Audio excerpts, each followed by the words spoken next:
আসসালামু আলাইকুম সবাইকে স্বাগত জানাচ্ছি ফ্রিকি নিউজে। শুরুতেই জানিয়ে দিচ্ছি এখন পর্যন্ত আমাদের হাতে পাওয়া সর্বশেষ সংবাদ শিরোনামগুলো। নুসরাতের হত্যাকারীদের বিরুদ্ধে কঠোর ব্যবস্থা নিতে প্রধানমন্ত্রীর নির্দেশ। উত্তর পশ্চিম থানা বিএনপি সভাপতিকে বহিষ্কার করে কমিটি বাতিল। আমরা কারো থেকে পিছিয়ে থাকব না বললেন প্রধানমন্ত্রী। ঘুষের হাট বসেছে গাজীপুর শিক্ষা অফিসে। কংগ্রেস বনাম মমতা সেই পুরনো শত্রুতা। বিস্তারিত প্রতিবেদনে নিউজটি শেষ পর্যন্ত দেখার জন্য সবাইকে অনুরোধ রইল। নুসরাতের হত্যাকারীদের বিরুদ্ধে কঠোর ব্যবস্থা নিতে প্রধানমন্ত্রীর নির্দেশ। প্রধানমন্ত্রী শেখ হাসিনা সোনাগাজী মাদ্রাসার ছাত্রী নুসরাত জাহান রাফির হত্যাকারীদের বিরুদ্ধে কঠোর ব্যবস্থা নিতে আইন প্রয়োগকারী সংস্থাগুলোকে নির্দেশ দিয়েছেন। গতকাল রাতে প্রধানমন্ত্রীর প্রেস সচিব ইহসানুল করিম বলেন, প্রধানমন্ত্রী শেখ হাসিনা নুসরাতের হত্যাকারীদের বিচারের আওতায় আনতে এবং শাস্তিমূলক ব্যবস্থা গ্রহণের জন্য আইন প্রয়োগকারী সংস্থাগুলোকে নির্দেশ দিয়েছেন। প্রেস সচিব বলেন, নুসরাতের মর্মান্তিক মৃত্যুতে প্রধানমন্ত্রী গভীর শোক ও দুঃখ প্রকাশ করেছেন। গত 6 এপ্রিল তার শরীরে আগুন ধরিয়ে দেওয়া হয়। গুরুতর আহত অবস্থায় ওই দিন রাতে তাকে ঢাকা মেডিকেল কলেজ হাসপাতালে নিয়ে আসা হয়। শেখ হাসিনা নুসরাতের বিধি আক্তার শান্তি কামনা করেন এবং তার শোক সন্তপ্ত পরিবারের প্রতি গভীর সমবেদনা জানান। ঢাকা মেডিকেল কলেজ হাসপাতালে Sheikh Hasina national institute of burn and plastic surgery সমন্বয়ক ডক্টর সামন্তলাল সেন সাংবাদিকদের জানান, নুসরাত রাত 9:30টার দিকে মারা গেছেন। এর আগে প্রধানমন্ত্রী 18 বছর বয়সী নুসরাতের সম্ভাব্য সর্বাত্মক চিকিৎসা নিশ্চিত করতে স্বাস্থ্য কর্তৃপক্ষকে নির্দেশ দিয়েছিলেন। গত সোমবার বিকেলে সামন্তলাল সেন সাংবাদিকদের বলেন, প্রধানমন্ত্রী আমাকে ডেকেছেন এবং উন্নত চিকিৎসার জন্য নুসরাতকে সিঙ্গাপুরে পাঠানোর ব্যবস্থা গ্রহণের নির্দেশ দেন। কিন্তু চিকিৎসকরা বলছেন নুসরাতকে বিদেশে নেওয়ার মতো অবস্থা নেই, কারণ তার দেহের 80% ঝলসে গেছে। নুসরাতের অভিযোগ, ফেনী সোনাগাজী ইসলামিয়া সিনিয়র ফাজিল মাদ্রাসা অধ্যক্ষ সিরাজউদ্দৌলা গত 27 মার্চ তাকে যৌন হয়রানি করেছে। 7 এপ্রিল আলিম পরীক্ষা দেওয়ার জন্য তিনি মাদ্রাসায় গেলে একদল মুখোশধারী লোক মাদ্রাসার ছাদে তাকে ডেকে নিয়ে হত্যার জন্য তার দেহে আগুন ধরিয়ে দেয়। ফেনী পুলিশ বলছে, অপর একটি মামলায় অধ্যক্ষকে এরই মধ্যে আটক করা হয়েছে। খুনিদের ধরতে তারা অভিযান চালাচ্ছে। এদিকে উত্তরা পশ্চিমা থানা বিএনপি সভাপতিকে বহিষ্কার করে কমিটি বাতিল। ঢাকা মহানগর উত্তরের উত্তরা পশ্চিমা থানা বিএনপি সভাপতিকে বহিষ্কার করে কমিটি বাতিল করা হয়েছে। ঢাকা মহানগর উত্তর বিএনপি দপ্তর সম্পাদক ABM রাজ্জাক স্বাক্ষরিত এক বিজ্ঞপ্তিতে এই তথ্য জানানো হয়েছে। প্রেস বিজ্ঞপ্তিতে উল্লেখ করা হয়, গত 7 এপ্রিল রোববার ঢাকা মহানগর উত্তরের বিএনপির এক জরুরি সভায় এই সিদ্ধান্ত নেওয়া হয়। সভার সিদ্ধান্ত মোতাবেক উত্তর পশ্চিম থানা বিএনপির সভাপতি হাজী দুলালকে দলীয় কর্মকাণ্ডে সম্পৃক্ত না থাকা ও দলীয় শৃঙ্খলা বহির্ভূত কর্মকাণ্ডে জড়িত থাকার কারণে তাকে দল থেকে বহিষ্কার করে উত্তরা পশ্চিমা থানা বিএনপি কমিটি বাতিল করা হয়। সভায় আলহাজ মোহাম্মদ আফাস উদ্দিনকে উত্তরা পশ্চিম থানা বিএনপির আহ্বায়ক করে 101 সদস্য বিশিষ্ট আহ্বায়ক কমিটি ঘোষণা করা হয়।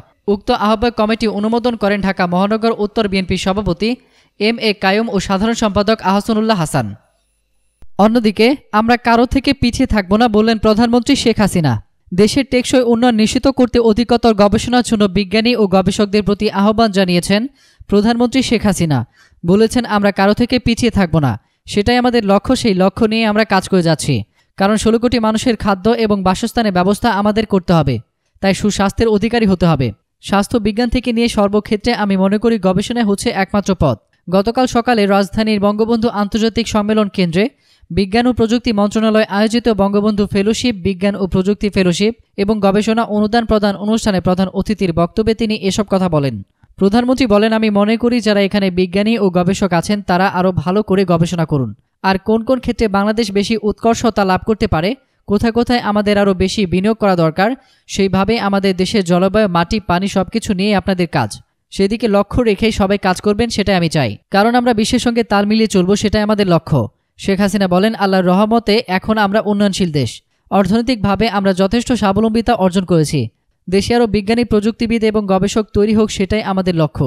আর সেই লক্ষ্য নিয়েই আমরা Bangabandhu fellowship on science and ICT প্রকল্প বাস্তবায়ন করছি। অন্যদিকে ঘুষের হাট বসেছে গাজীপুর শিক্ষা অফিসে। গাজীপুর মাধ্যমিক জেলা শিক্ষা অফিসে ঘুষ ছাড়া কোনো কাজই হয় না। বছরের পর বছর ধরে সংশ্লিষ্ট শিক্ষা অফিসার ঘুষ নিচ্ছেন শিক্ষকদের কাছ থেকে, কিন্তু কারো কোনো প্রতিবাদের সুযোগ নেই। ভুক্তভোগীদের অভিযোগ, ঘুষ না দিলে কাজে আটকে দেন শিক্ষা অফিসার রেবেকা সুলতানা। এমনকি কাজ করে দেবেন না বলেও হুমকি দেন তিনি। তার ঘুষ বাণিজ্যে সহযোগিতা করেন শিক্ষা কর্মকর্তার অফিস সহকারী জালাল উদ্দিন ও অফিস পিয়ন নুরুল ইসলাম নূর। গত সোমবার সরেজমিনে শিক্ষা অফিসারের কার্যালয় পরিদর্শন এবং ভুক্তভোগীদের সঙ্গে কথা বলে ঘুষ বাণিজ্যের সত্যতা পাওয়া যায়। শিক্ষক পরিচয় ওই কার্যালয়ে যাওয়া হয়। সেখানে শিক্ষা অফিসের অফিস সহকারী জালাল উদ্দিন ও পিয়ন নুরুল ইসলাম নূরের সঙ্গে এমপিও ভুক্তির কাজে এসেছি বলে জানালে তারা ঘুষের বিষয়টি স্পষ্ট জানিয়ে দেন। নূর বলেন, আপনারা তো দুজন, 5,000-এ হবে না, অন্তত 8 থেকে 10,000 রাখবে। অফিস সহকারী জালালউদ্দিন বলেন, ম্যাডামের কাছে যান, ম্যাডাম নিজেই বলবেন। তিনি কাজের ধরন দেখলেই বুঝে যাবেন কোনটার জন্য কত লাগবে। যান, গিয়ে তার সঙ্গে দেখা করেন। এরপর শিক্ষা অফিসার রেবেকা সুলতানার কক্ষে তার সামনে উপস্থিত হলে তিনি ঘুষের ইঙ্গিত দেন। খরচ কত লাগবে জানতে চাইলে তিনি বলেন, কাগজপত্র দেন, তারপর দেখি কত লাগবে। এর আগে শিক্ষা অফিসে আসা গাজীপুর জেলার বিভিন্ন শিক্ষা প্রতিষ্ঠানে কয়েকজন শিক্ষকের সঙ্গে কথা হয় ওই প্রতিবেদকের। নাম প্রকাশ না করে তিনি জানান, এখানে টাকা ছাড়া কিছুই হয় না। যতবার কাজ নিয়ে এসেছি ততবারই টাকা দিতে হয়েছে। প্রতি কাজের জন্য 2 থেকে 10,000 টাকা নেন ম্যাডাম। এটা সবাই জানে, টাকা না দিলে ফাইল আটকে দেন। বিভিন্ন কাজের জন্য তার ঘুষের রেট নির্ধারিত, অভিযোগ করেন তারা আরও জানান, শিক্ষকদের এমপিও টাইম স্কেল নিয়োগ প্রক্রিয়া, ঘুষ ছাড়া এখানে কোনো কাজই হয় না। ঘুষ লেনদেনের পরিমাণ ও ঘুষের প্রস্তাব দিতে তিনি ব্যবহার করেন পিয়ন নূর এবং অফিস সহকারী জালালউদ্দিনকে। ফাইল আটকে রেখে তাদের দিয়ে ফোন করে কার্যালয়ে ডেকে ঘুষ দাবি করেন, নতুবা ফাইল আটকে থাকবে বলে ভয়ভীতি দেখান। ঘুষের টাকা সরাসরি গ্রহণ করেন শিক্ষা অফিসার নিজেই। গাজীপুর জেলা শিক্ষা অফিসের এক প্রবীণ কর্মচারী বলেন, আমার 36 বছরের চাকরি জীবনে এমন ঘুষখোর কর্মকর্তা দেখিনি। চাকরির মেয়াদ আর 3 বছর আছে, এখান থেকে যেতে পারলে বাঁচি। সাংবাদিক পরিচয় পরে শিক্ষা অফিসার রেবেকা সুলতানার মুখোমুখি হলে তিনি ঘুষের বিষয়টি সম্পূর্ণভাবে অস্বীকার করেন। বলেন, আপনাদের কাছে কোনো টাকা চাওয়া হয়নি, আমার এখানে তো কোনো টাকা পয়সার লেনদেন হয় না। জালালউদ্দিন নূরও আপনাদের সঙ্গে আমাদের কথোপকথনের ভিডিও রেকর্ড আছে। এরপরও তিনি বিষয়টি অস্বীকার করেন। এক পর্যায়ে নুরু জালালউদ্দিনকে তার কক্ষে ডেকে এই বিষয়ে প্রশ্ন করা হলে তারা স্বীকার না করলেও অস্বীকার করেনি, চুপ থাকেন। গাজীপুর জেলা শিক্ষা অফিসে ঘুষ লেনদেনের অভিযোগের বিষয়টি বিস্তারিতভাবে জানানো হয় শিক্ষামন্ত্রী ডক্টর দীপুমণিকে। সব শুনে তিনি বলেন, বিষয়টি আমাদের জানা ছিল না। গাজীপুরের ওই জেলা শিক্ষা অফিসারের বিষয়ে খোঁজ খবর নেব। ঘুষ গ্রহণের বিষয়ে সত্যতা মিলে তার বিরুদ্ধে দ্রুততার সঙ্গে ব্যবস্থা গ্রহণ করা হবে। তাৎক্ষণিক বিষয়টি দেখার জন্য সচিবকে নির্দেশ দিয়ে তিনি বলেন, দুর্নীতি করে কেউ পার পাবে না। এদিকে ঢাকা জেলা বিএনপির পরিচিতি সভা পণ্ড, গয়সরপন্থীরা অবরুদ্ধ। কমিটি গঠনে অনিয়মের অভিযোগ তুলে নয়াপল্টনে ঢাকা জেলা বিএনপির গয়সরপন্থী নেতাদের অবরুদ্ধ করে রেখেছেন বঞ্চিত নেতাকর্মীরা। ঢাকা জেলা বিএনপির কমিটি পরিচিতি সভা ঘিরে আজ বেলা 11টার পর নয়াপল্টনে ভাসানী মিলনায়তনে এই পরিস্থিতির সৃষ্টি হয়। প্রত্যক্ষদর্শীরা জানায়, ঢাকা জেলা বিএনপির সাংগঠনিক সম্পাদক রাশেদের অনুসারীরা সভা চলাকালে কমিটির গয়সরপন্থীদের ওপর হামলা করলে পরিচিতি সভা পণ্ড হয়ে যায় এবং বেশ কয়েকজন আহত হন। এ সময় ঢাকা জেলা বিএনপির সভাপতি দেওয়ান সালাউদ্দিন সহ বিএনপি স্থায়ী কমিটির সদস্য গয়েশ্বরচন্দ্র রায়ের পুত্রবধূ ও দলের নির্বাহী কমিটির সদস্য নিপুণ রায় চৌধুরী সহ বেশ কয়েকজন নেতাকর্মী অবরুদ্ধ হয়ে পড়েন। বিদ্রোহী রাশেদের অনুসারীরা ঢাকা জেলা বিএনপি কমিটি পুনর্গঠনের দাবিতে নয়াপল্টনে অবস্থান নিলে তারা অবরুদ্ধ হয়ে পড়েন। ভাসানী মিলনায়তনে অবরুদ্ধ হয়ে পড়াদের মধ্যে ঢাকা জেলা বিএনপি সাধারণ সম্পাদক খন্দকার আবু আশফাক, ঢাকা বিভাগীয় সহ সাংগঠনিক সম্পাদক অ্যাডভোকেট আব্দুল সালাম আজাদ সহ বেশ কয়েকজন নেতাকর্মী রয়েছেন। সূত্র জানায়, ঢাকা জেলা কমিটিতে গয়েশ্বরচন্দ্র রায় পন্থীদের যেভাবে প্রাধান্য দেওয়া হয়েছে, তেমনি আমানুল্লাহ আমানপন্থীদেরও বঞ্চিত করা হয়েছে, যে কারণেই এই পরিস্থিতির উদ্ভব হয়েছে।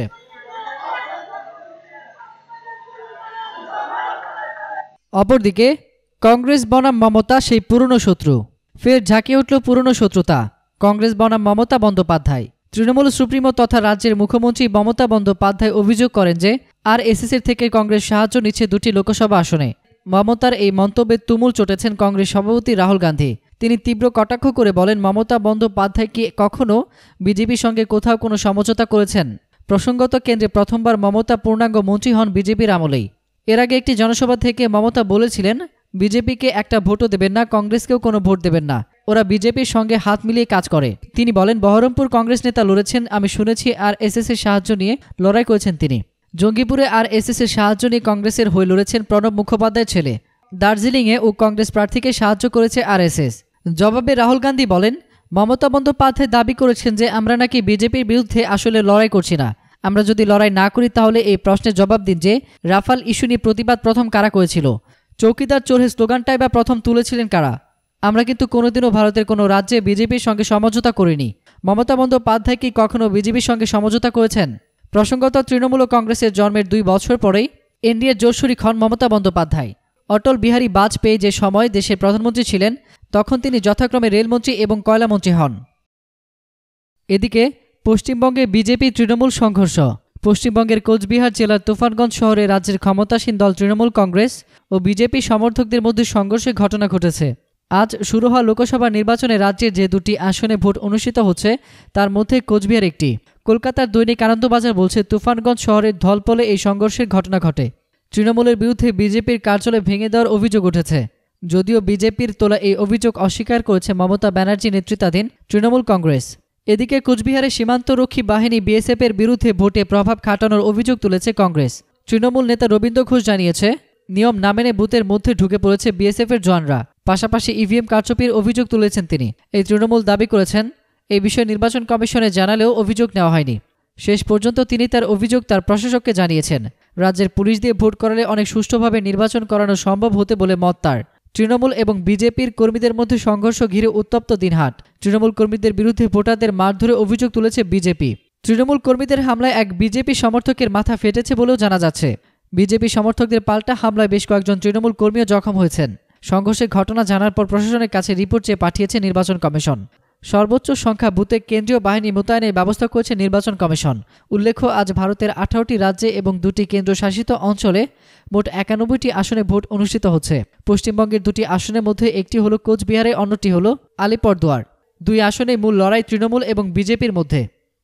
সবাই ভালো থাকুন, সুস্থ থাকুন আর দেখতে থাকুন ফ্রিকি নিউজ।